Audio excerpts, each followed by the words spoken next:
Nagluto po akong bulanglang. Ano po yan? Upo, okra, sitaw, saka kamote.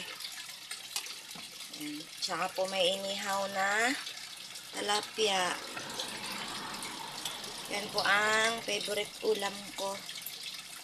Gulay. Oh, parang iba ang lasa ko. Sa kape siguro. Ilalagay ko na po yung saluyot. Nagkape kasi ako eh. Wag po kayong mag-alala, yung kape ko po, ano po yun? Walang sugar. O konting asin daw. Bulanglang. Sa amin po sa Ilonggo, ang tawag ay laswa. Laswa po ini, laswa.